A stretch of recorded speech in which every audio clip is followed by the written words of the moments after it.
इस वक्त हम हैं गांव गदली में। गांव गदली से यहाँ पढ़ी लिखी एक अध्यापिका के तौर पर कार्य करने वाली उम्मीदवार श्रीमती दीपिका बेनीवाल सरपंच पद के लिए चुनाव मैदान में उतरी हैं और आज उनका नामांकन पत्र भी दाखिल किया गया है। वे मोहनलाल जो पटवारी हैं उनकी पुत्रवधू हैं। आज उनके जो प्रतिनिधि के तौर पर उनके पति हमारे साथ विकास बेनीवाल हमारे साथ हैं और वे एक एडवोकेट है, पढ़े लिखे हैं। और उनका मन सरपंच पद को लेकर कैसे बना और वे किस तरह से गांव का विकास कार्य करवाएंगे, इसके लिए आज चर्चा करने के लिए गांव गदले में हम पहुंचे हैं। तो बात करते हैं विकास बेनीवाल से। विकास जी नमस्कार। नमस्कार सुरेश जी, आपका बहुत बहुत नमस्कार। आज हम आपसे बातचीत करने इसीलिए आए हैं कि क्योंकि गांव गदली भट्टू ब्लॉक का अंतिम छोर का गांव है। और इस ब्लॉक में हम जैसे हम में भी आभास हुआ है कि विकास कार्य से यह काफी पिछड़ा हुआ गांव रहा है।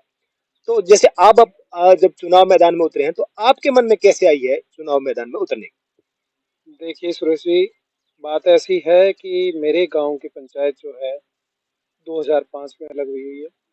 तो उसके बाद से 3 प्लान जो है सरपंची यहाँ पे रह चुकी है अलग अलग दौर के दौरान।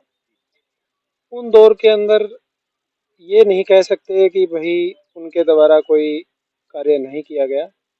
वो भी एक अच्छे सरपंच थे। पर जहाँ तक मामला ऐसा है कि उनको पढ़ाई की वजह से वो अपना कुछ शायद जो बेहतर वो कर सकते थे वो नहीं कर पाए। और मेरा मन जो है सरपंची के लिए कैसे बना, ये प्रश्न है। तो ये मैं कहना चाहूँगा कि भाई मेरा मन इसलिए बना कि हमारे गांव की जो सरपंची है विशेष तौर पर जो सेक्टरी लेवल की रही है, यूँ कहें कि जो सरकारी चीज़ें आती हैं उसी से ही बस जैसे बता दिया जाता है सिर्फ उसी तरीके से कार्य चलता है। कोई अपने विचार नहीं है, कोई अपनी सोच नहीं है, ना ही कुछ करने के लिए कोई तैयार होता। ना मेरे गांव में कोई जिला परिषद के पैसे आए हैं कभी, ना ब्लॉक समिति के हैं, ना ही अपने पंचायत ब्लॉक समिति के हैं। तो मेरा प्लान ये है कि भाई क्यों ना हमारे गांव के लोगों के द्वारा एक अच्छी पंचायत चुनकर और अच्छे लोगों को साथ लेकर और हम अपने सांसद निधि के लिए भी लॉबिंग करें और जिला परिषद के भी लॉबिंग करें और हमारे गांव में विकास कार्य करें। और इसी से ही जो है हमारे गांव का विकास हो सकता है। और यहाँ पे मैं बात करूं कि मेरे गांव के अंदर सिर्फ और सिर्फ एक वाटर वर्क्स है जो सांसद निधि से बना हुआ है। बाकी ऐसे ही पीआरआई की ग्रांटें आती रहती हैं और वही लगते हैं, उसके अलावा कोई भी पैसे यहाँ पे कभी खर्च नहीं। विकास बेनीवाल ने एक बहुत ही शानदार सच्चाई पेश की है और एक बहुत ही गजब का खुलासा ये आज हमारे साथ किया है। इसी के साथ सर आपने बहुत जानकारी अच्छी जानकारी दी और लोगों को भी इस बारे में जागरूक होना चाहिए क्योंकि ये आज पढ़े लिखे होने के चलते इन्हें ये जानकारी है, इसीलिए आज चुनाव मैदान में उतरे हैं। हम यह भी जानना चाहते हैं कि बच्चों की शिक्षा को लेकर आपका क्या कदम रहेगा? शिक्षा को लेकर ऐसी बात है जी, हमारे गांव में मिडिल स्कूल है, एक ही मिडिल स्कूल है। उसमें अध्यापकों की संख्या भी सही है, पर कुछ मैनेजमेंट को लेकर इश्यूज हैं।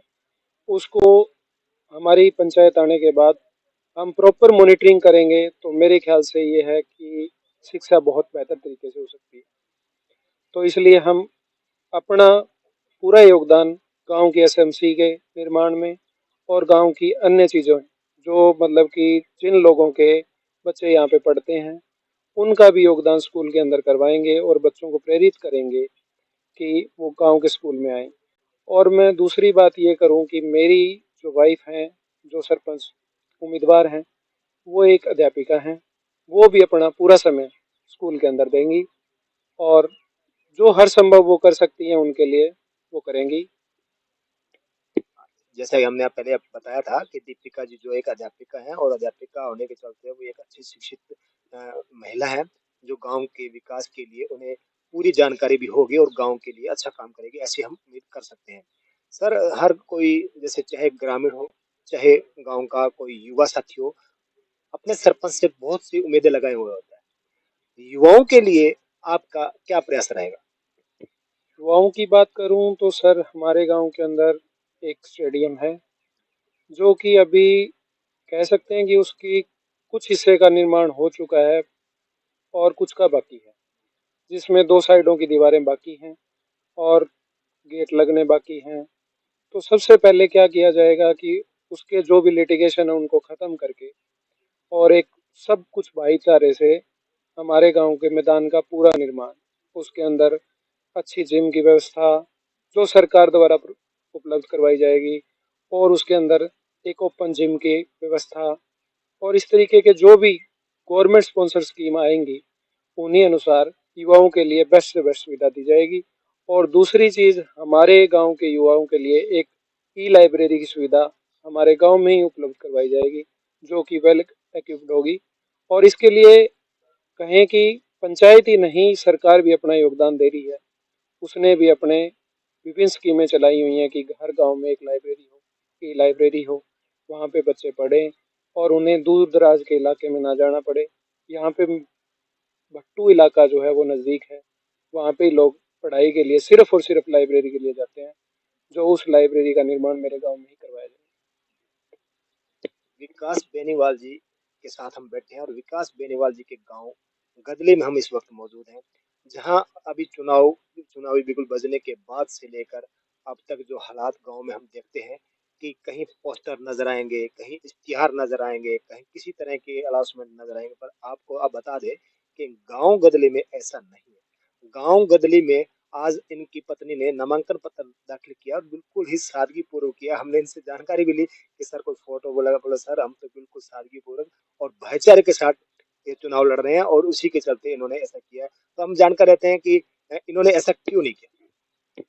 सर मैं बात करूं, मेरे गांव में 900 वोटर हैं करीबन करीबन, कुछ कम भी हुए हैं, पर हमारा गांव एक आपसी भाईचारे का गांव है। जो भी सरपंच प्रतिनिधि अब खड़े हैं या मतलब कि अब और हो भी सकते हैं, सभी आपस में एक भाईचारे में बंधे हुए हैं।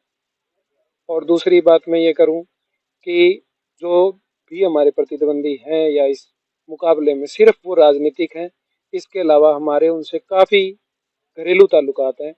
जो भी कैंडिडेट हैं, किसी से भी हम कोई द्वेष भावना नहीं रखते। ये सरपंची एक अलग मुद्दा है, क्योंकि आज जो है गांव में कहें कि भाई जाति पाति के हिसाब से, कुटुंबे के हिसाब से ऐसे चल रही है, कोई गांव के विकास की बात करता ही नहीं है कि हम गांव के लिए क्या कुछ कर सकते हैं। और दूसरा मेरे को ये है कि हमारे गांव के लिए कोई एजेंडा नहीं है अभी तक, किसी भी शायद सरपंच प्रतिनिधि के द्वारा नहीं रखा गया। बस कहते हैं कि हमें उसको हराना है, हमें उसको हराना है, यही बातें चलती रहती हैं। पर कोई ये नहीं है कि मेरे को सबको जिताना है।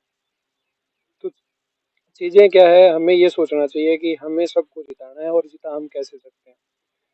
बात करें गांव के विकास के लिए, तो मैंने अपने अपने मुद्दे सुझाए हैं कि मैं क्या कर सकता हूँ इसके लिए। इसके लिए मैंने ये सोचा है कि मैं पर्सनल लेवल पे अपना क्या योगदान दे सकता हूँ। पर्सनल लेवल पे मेरे पास ये योग्यता है कि अब मेरे फादर पटवारी हैं, मैं भी रहा हुआ हूँ। तो हम बेसिकली गांव के सिविल लिटिगेशन जो है फ्री ऑफ कॉस्ट क्यों ना सुलझाएं। और मेरे गांव के अंदर करीबन करीबन मतलब कि 1680 एकड़ का रकबा है। तो सबसे पहले तो आजकल जो चला हुआ है, सरकारी खर्चे पे पैमाइश करवानी है, हमें बहुत ज़्यादा पैसे लगाने हैं, उसके लिए गांव के लोगों के पास कुछ भी नहीं होता है। तो हम तो ये है कि सबकी तकसीम के और कुछ सब कुछ फ्री ऑफ कॉस्ट। और बहुत सारा भ्रष्टाचार ये भी चला हुआ है कि लोगों को रजिस्ट्रियों के लिए दूर जाना पड़ता है, वकीलों के चक्कर काटने पड़ते हैं। तो हम अपना मेरे गांव के लिए मैं अपनी तरफ से फ्री ऑफ कॉस्ट ये कार्य करूँगा कि अब उनके लिए सब कुछ हो सके। तो यही आपसे मेरी। बहुत बड़ी घोषणा इन्होंने कर दी है गांव के लिए और ये एक पढ़ा लिखा होने का इन्होंने परिचय दिया है। तो ग्रामीण इस इनकी जो घोषणा है इसको किस तरह से लेते हैं ये आने वाला समय बताएगा। आपको यह रिपोर्ट कैसे लगी, इसे अधिक से अधिक शेयर कीजिए। धन्यवाद।